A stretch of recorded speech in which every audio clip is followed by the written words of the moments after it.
এইবার আল্লাহ সুবহানাহু ওয়া তাআলা বলছেন ওয়া যাল্লালনা আলাইকুমুল গামামা, তোমাদের উপর আমি মেঘের ছায়া দিলাম। গমাম মানে মেঘ অথবা এমন কিছু যেটা ঢেকে রাখে। কোন মুফাসসির বলছেন যে এটা হচ্ছে বিশেষ ধরনের মেঘ ছিল। এটা আমরা জাগতিক যে মেঘ দেখি সে সাধারণ মেঘ না। ওয়া যাল্লালনা ছায়া দিলাম আলাইকুম তোমাদের উপরে কিসের? মেঘের ছায়া দিলাম। হ্যাঁ? যাল্লালনা শব্দটা যাল্লালা থেকে এসেছে। যাল্লালা মানে তিনি ছায়া দিয়েছেন। যাল্লালনা মানে আমরা ছায়া দিলাম। ওয়া আনজালনা আলাইকুমুল মান্না ওয়াসসালওয়া, এবং তোমাদের প্রতি প্রেরণ করলাম ২ টা জিনিস। একটা হচ্ছে আল মান, যেটা আমরা বলছি যে শিশিরের মতো পাতার উপর জমত, তরল এক ধরনের খাদ্য, এবং এটা এক ধরনের অলৌকিক রিজিকের উৎস ছিল তাদের জন্য। ওয়াসালওয়া ছিল একটা পাখি, কবুতরকে বোঝেন কবুতরের মতো, কেউ বোঝেন চড়ুই পাখির চেয়ে একটু বড় বা ইত্যাদি। যেটাই হোক, এই সালওয়া পাখিটা তাদের মানে খুব কষ্ট করে ধরতে হতো না। তাদের আশেপাশে এটা আসতো এবং তারা এই পাখিটার গোশত খেতে পারত। রিজিকের ব্যবস্থা কত চমৎকার ব্যবস্থা। বিনা কষ্টে রিজিক। বিনা কষ্টে উত্তম রিজিক। এটা খেয়াল করতে হবে আমাদেরকে। কারণ আমরা একই কাজ যেন না করি এটা দেখতে হবে আমাদেরকে। যে তারা এই রিজিকটার প্রতি একসময় অধৈর্য হয়ে গেল। সামনে বর্ণনা আসছে। যাই হোক। আল্লাহ বললেন, কুলু মিন তয়্যিবাতি মা রাযাকনাকুম, কুলু তোমরা খাও, মিন তয়্যিবাত মা রাযাকনাকুম। মা রাযাকনাকুম মা মানে যেটা, রাযাকনাকুম রিজিক দিয়েছি তোমাদেরকে আমি, সেটা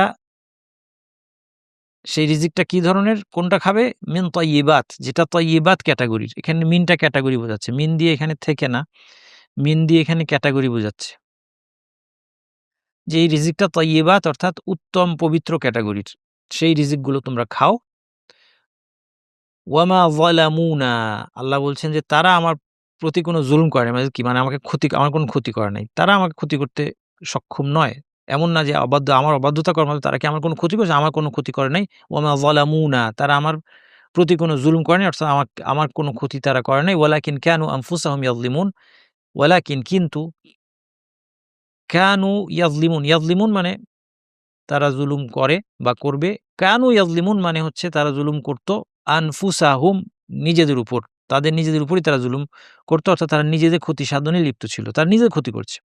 আল্লাহর অবাদতের মাধ্যমে তারা নিজের ক্ষতি করছে। তাহলে এইখানে ২ টা অনুগ্রহের কথা আসছে। একটা কি? একটা হচ্ছে মেঘের ছায়া, খেয়াল রাখেন। ২ নম্বর হচ্ছে মান্না এবং সালওয়া রিজিক হিসেবে দেয়া বিনা কষ্টে, এবং ৩ নম্বর আরেকটা সামনে আসবে, সেটা হচ্ছে পাথর থেকে পানির ধারা নির্গত করা অলৌকিকভাবে মুসা আলাইহিস সালামের লাঠির আঘাতে। এই নেয়ামতগুলো তারা কোথায় পেয়েছিল? এই জায়গায়, হ্যাঁ? খেয়াল আছে তো? কখন? যখন তাকে বাইতুল মাকদিসে প্রবেশ করতে বলা হলো এবং তারা অস্বীকার করল যে সেখানে শক্তিশালী সম্প্রদায় আছে। এই অবস্থায় আল্লাহ সুবহানাহু ওয়া তাআলা বলেন যে ৪০ বছরের জন্য তাদের জন্য নিষিদ্ধ থাকবে। তারা পথহারা হয়ে যাযাবর হয়ে ঘুরে বেড়াবে। এই ঘুরে বেড়ানোর সময়ের এই নেয়ামতের মধ্যে আমরা মেঘের ছায়া এবং এই মান্না এবং সালওয়ার বিবরণ আমরা পেয়ে গেলাম।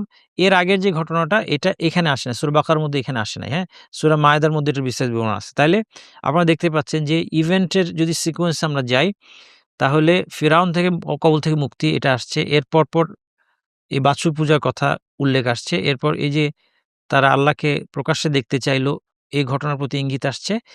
নেক্সট যে ইভেন্ট তাদেরকে বাইতুল মাকদিসে প্রবেশ করতে বলা হলো, এটার বর্ণনা এখানে আসে নাই, সূরা মায়েদায় পাবেন।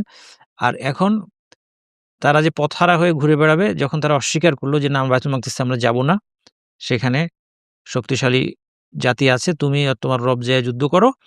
তখন তাদেরকে যাযাবর হিসেবে ৪০ বছর নির্ধারণ করা হলো। এই সময়ের ঘটনাগুলো এখন বলা হলো, এবং তারপর ওদের ফাইনালি যখন তারা বাইতুল মাকদিস বিজয় করল তখনকার যে ঘটনা এটাও এখানে সামনে আসবে।